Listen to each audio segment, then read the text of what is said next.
7045।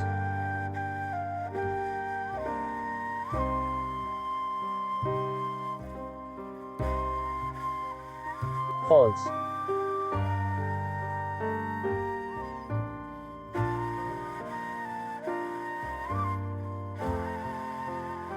Grey आ।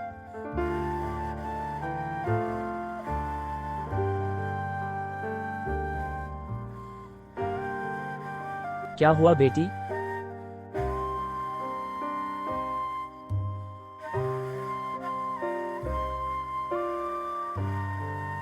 कुछ नहीं बाबा, बस ऐसे ही। आप रानी की कहानी बता रहे थे ना, फिर क्या हुआ? फॉल्स।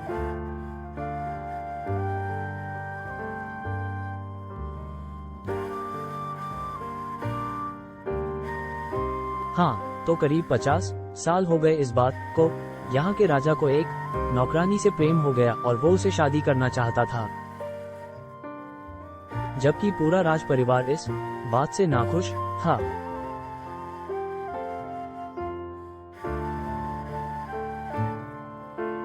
लेकिन राजा तो बस किसी भी परिस्थिति में शादी करना चाहता था।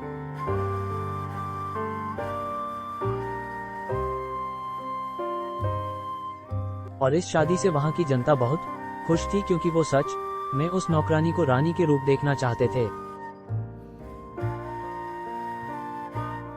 फॉल्स।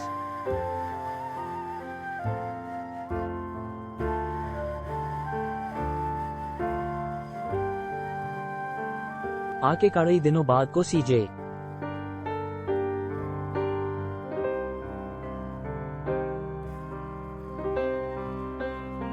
थी, लेकिन वो अचानक से बीमार हो गई और उसकी हालत दिन पर दिन बिगड़ने लगी।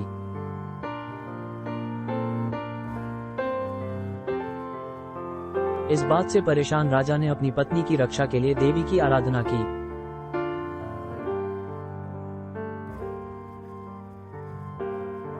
लेकिन देवी ने चमत्कारिक रूप से राजा से कहा कि अगर उसको पत्नी का जीवन चाहिए तो उसको रानी के पेट में पल रहे बच्चे की कुर्बानी देनी होगी। मिल।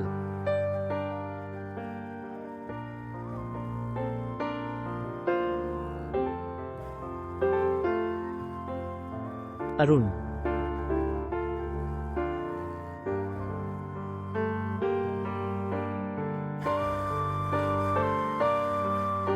और तब रानी की जान बचाने के लिए राजा ने देवी की बात स्वीकार कर ली।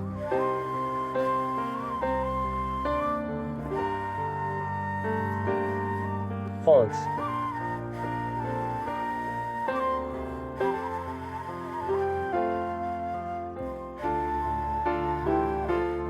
फॉल्स।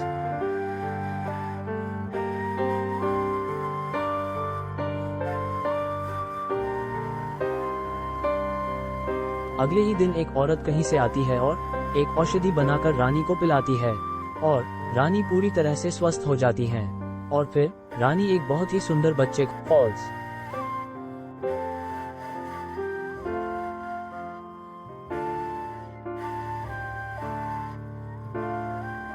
लेकिन राजा अपने पुत्र प्रेम में ऐसा खो गया कि उसको याद ही नहीं रहा कि उसने देवी को कोई वचन दिया था।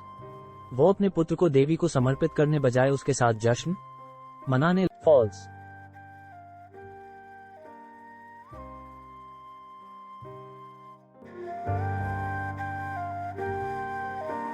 और तभी रानी की मृत्यु हो जाती है।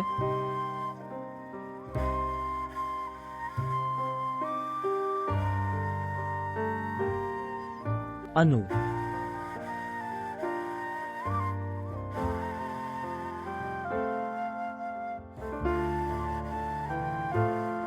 तभी राजा को एक पुजारी ने बताया कि अगर वो देवी के श्राप से मुक्त होना चाहता है तो उसको हर साल अपनी एक पत्नी की बलि चढ़ानी होगी।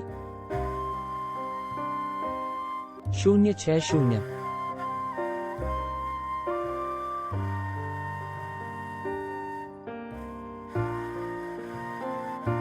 मैं जरूर इस कहानी कुछ गड़बड़ है, कुछ तो सच्चाई है इसके पीछे जो सबसे छुपाया गया है।